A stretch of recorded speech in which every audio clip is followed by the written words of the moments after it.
Recién le estábamos mostrando imágenes de un sector, de uno de los pasillos, de uno de los pabellones de la cárcel regional del departamento de Concepción, donde veían ustedes los reclusos, los PPL, llamados PPL, dormían en el suelo. Muchos de ellos sin utilizar un colchón, directamente sobre la baldosa, sobre el cemento. Imagínate con esas temperaturas, esa sensación térmica de 43, 44 grados en un espacio que prácticamente no tiene ventilación, el calor extremo, la falta de oxígeno. Es una situación inhumana. Más de uno va a salir a decir, ay, son presos, ahora de cuándo tenemos que defenderle a los presos, tienen lo que se merecen, ellos son asesinos, le quitaron la vida a cuántas personas. Una cosa no tiene absolutamente nada que ver con la otra. Los presos, los PPL también tienen derechos. Sí. Y eso no lo decimos nosotros, dicen las normas nacionales internacionales. Y entre muchos de los que están ahí probablemente son inocentes. Y tienen que ser sometidos todavía a un juicio para establecer su culpabilidad o no. El viceministro de Política Criminal, el doctor Víctor Benítez, está en comunicación con nosotros. ¿Qué tal, viceministro? ¿Cómo le va? Muy buenas tardes, a las órdenes cuando quieran, por favor. Gracias por atendernos. Realmente nos pone un poco la piel de gallina la situación en la que se encuentran los recluidos en la penitenciaría de Concepción, ese hacinamiento. Hay un pabellón específico en donde se los ve a todos durmiendo en el suelo, tirados en el piso, muchos sin colchón. ¿Qué se puede hacer en este caso, viceministro?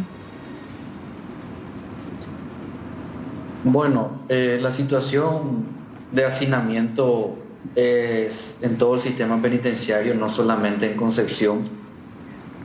Quería mencionar y poner a conocimiento justamente de la teleaudiencia que nuestra capacidad en el sistema penitenciario, según nuestro parte diario del día de hoy, es para 10.266 personas privadas de libertad.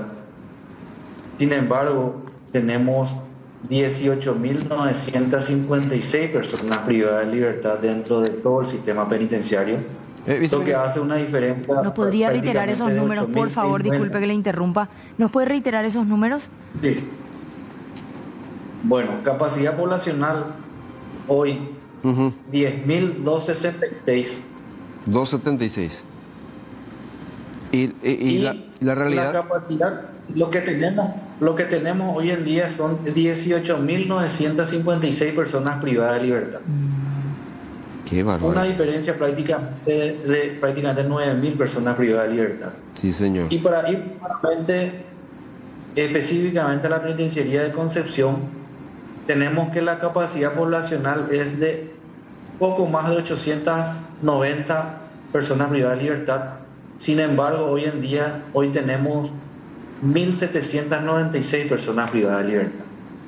Qué bárbaro. Entonces, están doblando ahí. Así mismo, y la realidad es así en la mayoría de nuestras penitenciarías. Es por eso que nos encontramos trabajando arduamente con el Poder Judicial, la Corte Suprema de Justicia, el Ministerio Público y la Defensa Pública, a fin de trabajar en las medidas alternativas a la prisión, evitar la prisión preventiva, utilizar justamente las medidas alternativas a la prisión para mitigar justamente esta realidad del sistema penitenciario que tenemos hoy en día.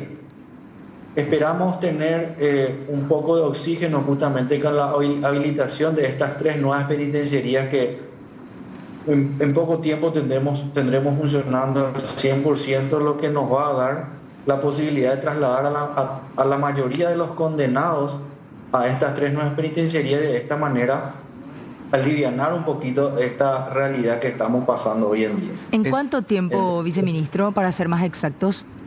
Sí, se prevé que la de Mingaguazú esté prácticamente ya para junio, a partir de junio, julio aproximadamente, ya la estarían entregando al 100%. Entonces, de esta manera también, con la apertura de nuevos centros penitenciarios, tenemos la posibilidad incluso de soñar con el cierre de otras penitenciarías que ya no tienen razón de ser porque están dentro de la urbe ya prácticamente. Entonces podemos hablar del Centro Regional de Ciudad del Este, Buen Pastor, ¿por qué no? Y por qué no soñar con el cierre total de Tacumbú, ¿verdad? Pero aún así estaríamos con una sobrepoblación, ¿verdad?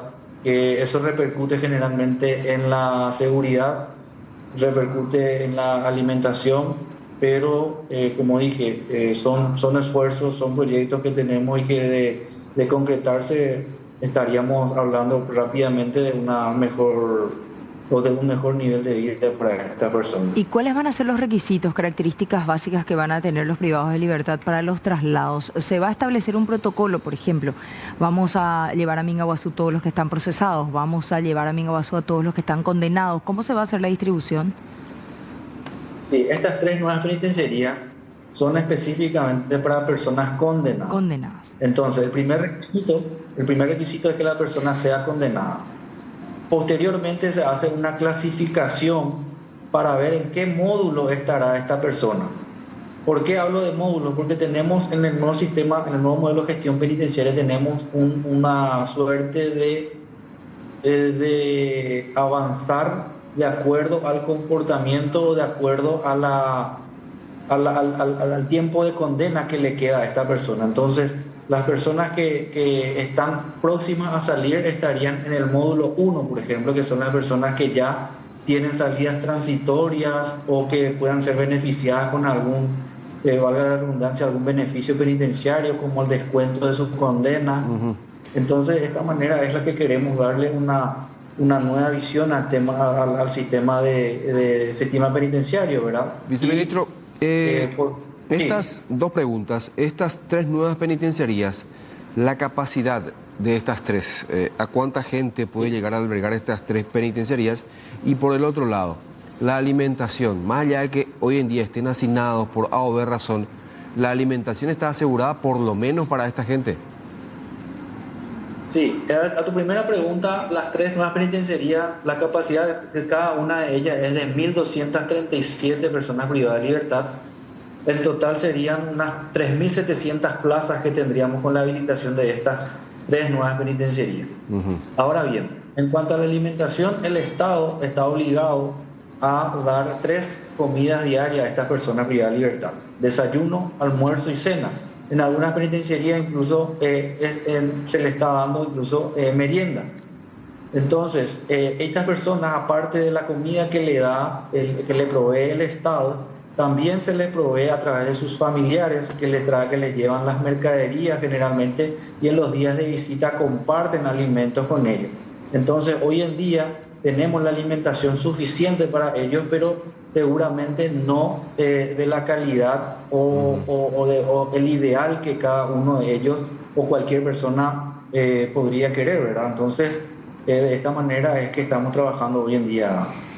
Entre tanto, viceministro, ¿no se podría, no sé, tener un plan de acción que sea más inmediato, un plan de contingencia, alguna carpa instalada en el patio de la penitenciaría? Porque tienen espacios disponibles, a lo mejor espacios que se utilizan para otros fines, como el recreativo, pero teniendo en cuenta esta situación en particular, ¿no podrían instalarse algunos espacios de contingencia?